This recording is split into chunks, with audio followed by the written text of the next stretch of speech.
Hoje aqui na nossa bancada jornalística, o presidente da Câmara de Vereadores aqui do município de Itapiranga, Roberto Bastos, e a gente vai falar aí de reposição salarial para os vereadores. É sempre uma questão um pouco polêmica, mas necessária, né, a ser feita e ser também discutida e esclarecida para a população.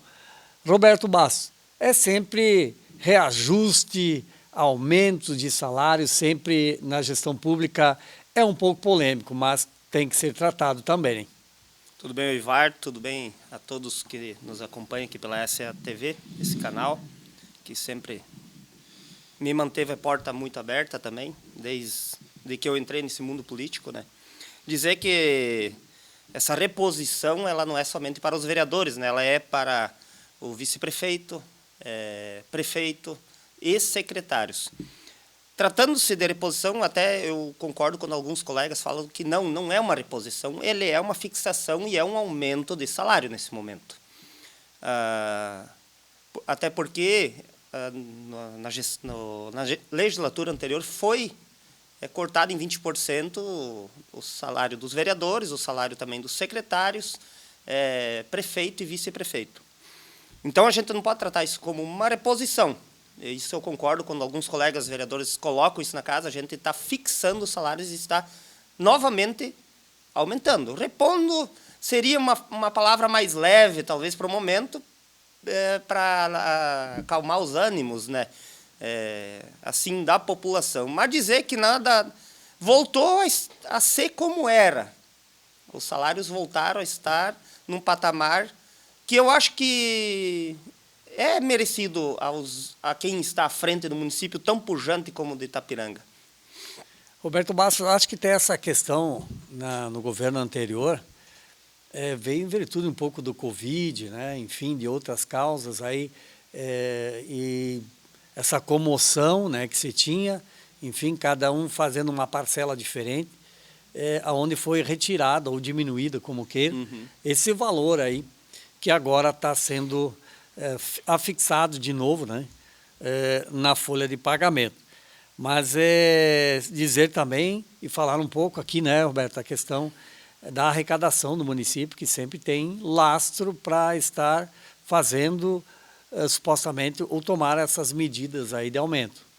A gente viveu momentos difíceis na época da pandemia. Existem dois pontos que a gente deve olhar.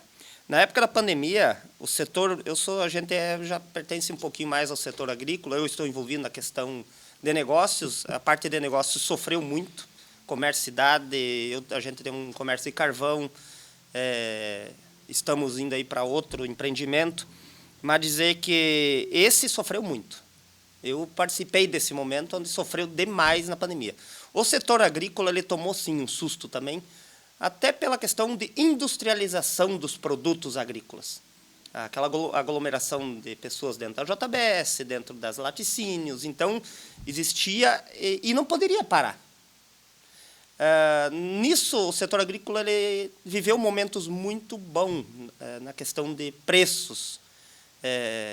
Lá, na fonte, leite sendo valorizado, suíno sendo valorizado, chegando a um patamar onde nunca tinha chegado. Mas, para isso, alguém teve que trabalhar.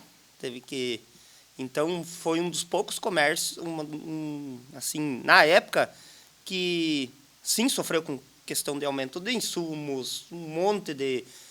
principalmente a questão de insumos agrícolas, tudo que envolve a cadeia produtiva.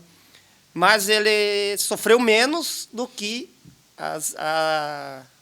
aquele que gera emprego, gera mão de obra. Hoje a agricultura gera, sim, mas não com tanta ênfase como uma empresa que às vezes tem 10, 20 funcionários, uma loja que tem 2, 3 funcionários. Então, eu vejo que naquele momento, sim, se tornou uma comoção e foi uma aclamação geral, né? Não somente aqui em Itapiranga, essa questão da redução dos vereadores, prefeitos abrirem mão dessa questão salarial também. E foi o que aconteceu. Na época, se comenta, às vezes, de questão política, isso eu acho que tem que deixar de lado. Foi tomada uma decisão e todos que estão à frente de um legislativo são grandes o suficientes e ali exige muita maturidade para qualquer decisão. Então, na época, eles foram maduros para tomar aquela decisão de diminuir em 20%.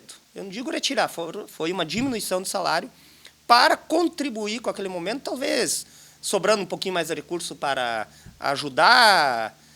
Apesar do setor público também estar também estava preocupado de que forma vamos investir, a saúde era uma prioridade. Nem sabia os gastos, efetivamente.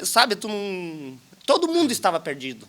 Não era a empresa, a indústria, a mão de obra, com tudo que viveu na pandemia, sofreu, mas o setor público também. Como é que nós vamos administrar? Questão de saúde. A gente viveu agora há pouco a questão da dengue. Então, vamos supor assim, cada pouco é uma surpresa, né? Hoje, Itapiranga vive um momento, e não digo só Itapiranga, essa nossa região aqui da cultura alemã, principalmente, pega São João, eu sempre cito Tunápolis, que são filhos de Itapiranga, municípios pujantes, eles também têm essa pujança e têm essa vontade de trabalhar, de crescer, de ir para frente. Poderia ser muito melhor, né? A gente vive uma dificuldade de estar longe lá de Florianópolis, mas eu digo que, graças ao povo trabalhador, hoje estamos aí com uma bela arrecadação. É um município que, sim, a questão de administrar assim, não é fácil, né? Setor público. E, assim como lá na Câmara, o prefeito aqui tem que dar a cara a tapa para algumas coisas, lá na Câmara os vereadores têm que dar a cara a tapa para algumas coisas, os secretários. Então, são pessoas que estão à frente do município. Sempre estão à frente. Tem que dar a resposta. Tem que dar a resposta. Então, quando entrou esse projeto, algumas pessoas falam, vamos fazer as escondidas, e eu vou repetir aquilo que eu falei, o Afonso Utzig entrou em contato comigo na segunda. Era uma preocupação minha, no final de semana, essa questão desse projeto, até por causa da responsabilidade de um presidente colocar em votação um projeto desse. Não tinha medo, assim, tanto como outros projetos que eu tive ideia e consegui colocar em pauta, não tenho problema com isso, é o meu perfil, esse não fugir da raia. Na segunda-feira, eu falei, vamos sentar antes da sessão e deixamos toda a documentação ok para dar entrada a esse projeto. Segunda-feira, os vereadores se fizeram presente, todos. A gente discutiu. E quando, em questão de 10 minutos, eu percebi assim, que era quase uma unanimidade, não total, né, mas isso é uma eleição, né? Eu só chamei o jurídico, chamei o secretário, eu falei, nem pedi, porque eu percebia no ambiente que era uma maioria favorável. Favorável. Eu chamei a Cristina Bisolo, que hoje é assessora jurídica, e o gringo, o Cleucimar Chaves, falei, podem preparar a papelada e vai à votação. É bem importante, assim, citar e sempre lembrar que esse aumento será para os próximos vereadores, né? Vocês efetivamente não terão esse benefício nessa gestão, né? Mas, Roberto, você como empresário, vereador, presidente da Câmara, a questão aí fora, sempre falada, discutida, nas entrelinhas, é que o empresário, desde a época do Covid, a maioria teve que suprimir os seus lucros e até então eles não vêm conseguindo repor e sempre, mas sempre, como você comentou, no empreendedorismo, essa nossa saga de trabalhadores, de superar obstáculos, é maior. Mas sempre fica aquele quezinho, poxa, eu estou ganhando menos que ganhava antes, estou tentando tocar uma empresa. Daí eles vêem no poder público, onde que a carga tributária para o empresário é alta, se não for a maior do mundo, conseguindo repor. Então sempre fica aquela situação, aquela dúvida, será que é merecido, que não é merecido? Então essa é uma questão que nós queríamos aflorar aqui nesse discurso, porque cada um, sim, luta pelos seus direitos, nem todos conseguem. No caso, o prefeito, os secretários, vereadores, de certa forma, estão conseguindo repor, mas aí fora, para o empresário, tem que rebolar, está rebolando para dar manutenção e não está conseguindo repor. Como é que vocês lá vê essa questão? Ó, eu sou do... Nós somos de uma cultura lá em casa, assim como quase todo mundo é, de trabalhar e buscar e querer as coisas. Vive dificuldades no dia a dia, tanto na lavoura quanto na carvoeira que eu tenho, e eu sei que vou viver dificuldades nos próximos negócios, assim como todos. Hoje eu já gosto mais até da parte de negócios do que da parte agrícola, porque existe uma diferença muito grande. Lá, quando eu vender o leite, eu sempre cito um exemplo: o leite que a gente vende, o porco que a gente vende, o frango que a gente vende, quem põe o preço é a indústria que compra. Quando eu vendo meu carvão, vendo o meu produto e sei que ele é bom, eu coloco o preço. Na política, eu cito exemplo assim, e não vou falar por mim, sim, vou falar por todos, inclusive os que também votaram contra, e a gente entende, graças a Deus foi um projeto discutido de forma salutar, sem discussão, sem apontamento de dedo. Era um medo meu até, porque a gente via isso em legislaturas anteriores. Eu acho feio isso para um município que nem o de Itapiranga, assim como toda a região. A gente dá esse exemplo. Cara, respeitar a opinião do Ilvar, respeitar a opinião do próximo. Democracia, né? Democracia. Então, como a gente vê? A gente sabe da dificuldade de todo mundo. O setor público, não existe máquina que dá mais dinheiro do que o setor público.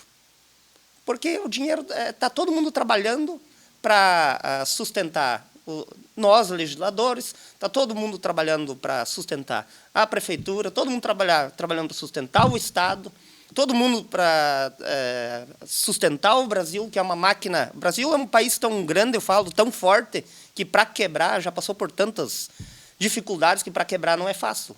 Tem que ter vontade. Eu vou dizer, é incompetência demais daí, né, para acontecer. Mas não é por isso que dá para... Não pode, a gente não deve descuidar. Como a gente avalia essa questão? Existe, sim, um percentual da população que não vai gostar, como existe um percentual da população que entende que hoje isso é que nem na iniciativa privada. E hoje, para eu ter um funcionário bom lá na minha casa, eu tenho que desembolsar. E tenho que desembolsar muito mais, às vezes, do que um salário média que você paga, né? Então, um funcionário bom, ele custa. Um gestor bom, tu tem alguém que se dedica a dizer assim, agora eu vou me dedicar integralmente ao serviço público. Hoje, para mim, me dedicar integralmente ao serviço público, não tem salário, entendeu? Eu faço muito mais lá na minha casa. A gente conversa com muita gente. Tem gente que tem um posicionamento formado, né, sobre a política e o político, né? Sim. Tem gente que acha que não, e o cara pode ser o melhor cara que está ali na frente. E se dedicar, se arrebentar, se empenhar pelo serviço público, se arrebentar pela sua comunidade, pelo seu município. Mas quando falou em salário, não. E viu, tu só vai ter gestores bons e gente competente à frente do município, assim é lá na indústria, à frente do município, se for valorizado. Eu não vejo como a gente reduzir um salário. Poderia se manter, mas eu não vejo como. Porque, assim, a dificuldade hoje, dos partidos, essa eleição, conseguir candidatos de qualidade. Que queiram abraçar Que queiram abraçar. Eu vejo que o nível, assim, vai cair, porque o povo está se anojando de política. E não deveria. Não deveria. Eu vejo muita gente criticando, e não sei o que, aponta dedo para fulano. Eu passo por isso há 7, 8 anos, antes de concorrer a deputado federal. E apontam dedo, te acusam disso, te acusam daquilo. Mas esses não têm coragem de ir ali na frente, tomar uma decisão na frente da população, de sair e pedir o voto, de correr numa campanha, representar uma parcela.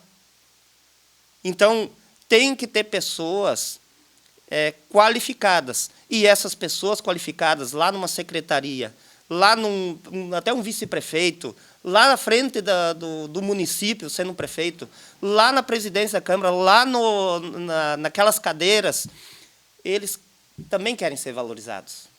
Com certeza. Se nós considerarmos, aqui em Itapiranga, no caso, temos a JBS, né? Mas caso não tivéssemos, a prefeitura seria a maior empresa do município. Então, o prefeito é o maior gestor de uma das maiores, no caso nosso, aí a segunda maior empresa, né? Mas sempre vai existir essa questão, né, Roberto? Porque a máquina pública, ela não gera a receita, ela administra os fundos gerados de impostos dos trabalhadores. Então, esse entendimento de que parece que uma ala trabalha e a outra que administra, uma faz menos e outra faz mais, é uma questão já bem antiga e vai longe, né? Eu não digo que tem que ter... Eu não sou uma pessoa formada, mas eu penso assim que tem que abrir campo para aquelas pessoas que têm um conhecimento maior, às vezes. E essas pessoas, vamos pegar, talvez pode entrar um engenheiro agrônomo, existe ali dentro, a gente tem veterinário ali dentro, a gente tem enfermeira ali dentro. Então, a gente tem que ampliar o campo para essas pessoas, às vezes que pensam diferente, mas que elas querem uma remuneração para também se empenhar para aquele serviço. Se fala muito, às vezes, o representante público fazer um serviço voluntário. A responsabilidade, hoje eu digo eu como presidente principalmente, a mesa diretora, meus companheiros de mesa diretora, a responsabilidade à frente de uma casa legislativa já é grande. Imagina de um prefeito à frente do município que comanda aí uma arrecadação girando acima de 100 milhões por ano.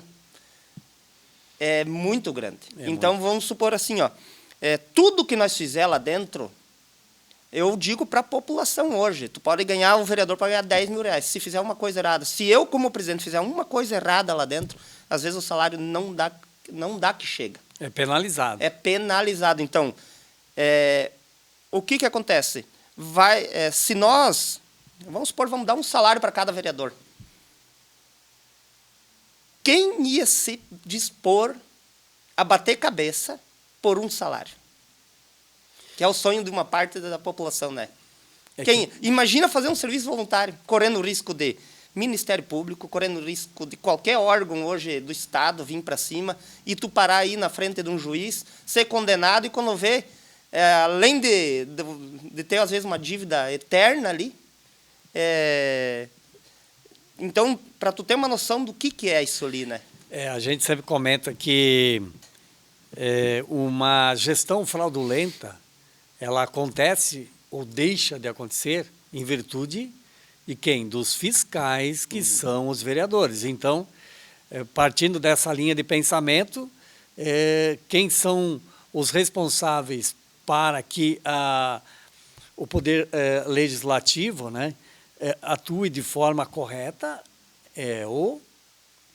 os vereadores. Os vereadores. Eles, então, ali tem uma responsabilidade. Por isso que a gente comenta aqui, né, Roberto, e abre esse espaço para um pouco mais de explicação, para entendimentos maiores do que os vereadores. De repente, tem gente que não ouve o dia a dia da Câmara de Vereadores e simplesmente em conversas paralelas abre uma queixa e entende que é daquele jeito, que são todos iguais, mete todo mundo na mesma panelinha, mas entender que sim, esse aumento, essas reposições, elas são importantes para manter o estímulo de novas pessoas vir, e estamos na iminência aí de novas formações, né, Roberto? Então agora é um momento que está se formando quem vai novamente, quem se encoraja de ir novamente, os novos corajosos estão chegando, então tem que se manter uma linha de receita também para que esses fiscais eles venham com qualidade, que também o prefeito, no caso aqui, com o aumento de salário, também se mantenha, estimule novos candidatos com competência, gestores, para tocar essa que é, na maioria dos municípios, a maior empresa do município. Muito se fala aqui, deixar muito bem claro, Ilvar, muitos, quando forem olhar a questão dos valores aí o prefeito agora vai passar a receber 27 mil. 27 mil reais. dizer para a população, se bobear, não sobra 20 mil. O resto é imposto. Líquido, se bobear, não sobra 20 mil. O secretário, vice-prefeito, 13.500. Líquido vai sobrar mais ou menos uns 9 mil e pouco. Os vereadores, meu Deus, 20% de reajuste. Se descontar os tributos, tudo, vai dar 650, 700 pila de aumento. Então, sim, claro, não estou querendo dizer que não, é irrelevante o assunto, ele é relevante. Porque a minha preocupação em colocar esse projeto ontem e dizer assim, terminei a sessão aliviado, pelo fato de todo mundo conduziu, todos os vereadores, um respeitando a opinião do outro, os favoráveis, contrários, cada um defendendo. Não foi uma votação que nem lá em Brasília, que se chega, vota, aumenta o salário de juiz, deputado, assessor, não sei o quê, em 15 segundos, 5 segundos. Nem dá tempo porque não é de interesse popular. Não, esse assunto aqui é de interesse popular. Claro, são os e foram quase 2h30 de discussão em cima só de 2 projetos. Que cada um deu, todos falaram, ninguém se calou. Então, isso é o mais importante. A população quer ouvir o seu representante. Qual é a opinião dele? Então, isso mostra a maturidade do Legislativo de Itapiranga. Sempre ressaltando aqui a questão da democracia, mas nós tivemos o Leonardo Salzman e o Afonso Utz, né, dois do PMDB, né, do MDB, né, do mesmo partido, com voto contrário. De repente vem até com uma formação, uma ideia até da gestão anterior, né? O Leonardo não fazia parte, mas o Afonso sim. Afonso, sim. No caso onde ele efetivamente aceitou essa redução, né, de 20%, e agora não estaria disposto a repor. Mas, como você falou, é uma questão que o presidente tem que botar a cara a tapa, tem que botar isso em pauta, na véspera aí, onde que está aflorada essa questão política, né? Qualquer assunto político, ele é de forma, vem a ser um assunto onde todo mundo quer, de certa forma, dar o seu palpite, né, Roberto? Então, é importante essa coragem aqui do presidente botar sem medo e perceber que a maioria tem que vencer, né? Como venceu a democracia aqui, a maioria venceu, achou que sim, então vamos colocar e ponto, e estar aqui disposto também publicamente nos meios de comunicação, justificando, né, a posição tomada lá frente na Câmara de Vereadores, na qual você representa. Então, acho que tem que sim encarar, uma vez que você acha correto, tem que encarar de frente, né, Roberto? Tu tem que, lá dentro é democracia também, tu vai pela maioria, né? Não é porque a maioria, ou a minoria, não, vamos supor, se a maioria achasse, vamos votar contra, também poderia botar em votação. Não teria problema. Mas eu tinha que sentir aquele clima de dizer, vamos ou não vamos colocar? Quando eu senti que vamos colocar, que já colocar. Eu de manhã conversei com o Leonardo, na parte de manhã, conversei com a Jaqueline, conversei com o Afonso Utz, conversei com o Luiz, com o diretor da Câmara, com a assessoria jurídica, para eu ter um norte para isso. Tem gente que pensa que é simples chegar e botar um projeto desses em votação. Não é. E o último ano de um presidente... complicado. É complicado. Eu até estou achando muito tranquilo, assim, mas eu procuro conduzir de uma forma tranquila, onde a gente preserva o diálogo, sem criar aquilo que eu falei antes. Briga. O povo não quer briga, o povo quer ver o posicionamento do vereador sem estar apontando o dedo na cara de ninguém, sem estar fazendo uma baixaria. Nós não estamos ali para isso, né? Sim, claro, o povo não quer o seu representante ali num confronto direto, né? Mas, Roberto, uma dúvida. Poderia não ter sido colocado e protelado isso aí para os próximos, essa questão? Ou teria que ter sido... que existe um prazo eleitoral. Até para a questão de sancionamento do prefeito, né? Existe uma outra questão, que é a questão do prefeito vetar ou sancionar essa lei. Vai depender do prefeito, né? A base dele na Câmara, assim, diz que ele vai sancionar, né? Não é a Câmara vota Fez a sua parte. Fez o projeto, sai da mesa diretora, mas assim, quase num comum acordo entre todos. É encaminhado ao executivo e o prefeito vai ter que sancionar essa lei. Se ele... ele tem que avaliar também. Nós não podemos dizer assim, vai lá, Alexandre, sanciona essa lei, porque nós aprovamos. Não, isso é uma questão dele agora. Passou para ele. Né? Passa para ele. Né? Mas é importante, se tem que tomar a decisão, que se toma o quanto antes. Roberto Bastos, agradeço a sua presença em ajudar a elucidar essa questão aí reposição desses aumentos, que é sempre importante, a população, o telespectador está sendo informado com melhor informações, com o maior nível de informação possível, e a gente agradece a sua vinda aqui na nossa bancada. Eu fico sempre à disposição, que nem eu falei, né, não é um tema tão simples, não é como vários temas que a gente já passou pela Câmara, são às vezes alguns com mais polêmica, outros com menos, mas eu vou frisar muito a questão de uma Câmara que ela quer trabalhar pelo município. Esse aqui que estão preocupados em trabalhar com o município porque estão gerando despesa. Hoje a Câmara chegou, a gente ouve muita gente vir dizer assim, o nível da Câmara de Itapiranga, não só aqui em Itapiranga, mas em outros municípios, comparado a outros municípios, ele é muito bom. Então, a gente tem que conduzir dessa forma até final do ano. E esses aumentos, e deixar aquilo repetir. Né? Isso aqui não é para essa legislatura, é para a próxima. E para, principalmente, incentivar pessoas de qualidade, pessoas que têm, às vezes, um conhecimento maior, a entrarem na política. Aquilo que eu falei, os partidos todos vão ter dificuldades de nomes bons. Todos. Para representar lá o legislativo. Isso é uma realidade hoje. Então, nós vamos ter um atrativo para ter nomes bons. Para que essas pessoas realmente se dediquem ao interesse de trabalhar por Itapiranga. Porque ali dentro não tem que deixar o partido de lado. Eu sou uma pessoa que sempre deixo muito bem claro, ontem até depois eu comentei da sessão, que a gente tem que deixar isso de lado. A gente tem que estar ali com o foco, e a questão eleitoral não pode influenciar lá dentro do serviço da Câmara. Mas obrigado, Var, obrigado a todos que acompanharam na SATV. Obrigado, Roberto Bastos, ter vindo novamente aqui. A bancada sempre está aberta aí para estar trazendo informações aí do Legislativo, tanto quanto do Executivo. E obrigado a você que nos acompanhou em mais uma matéria. Até a próxima notícia.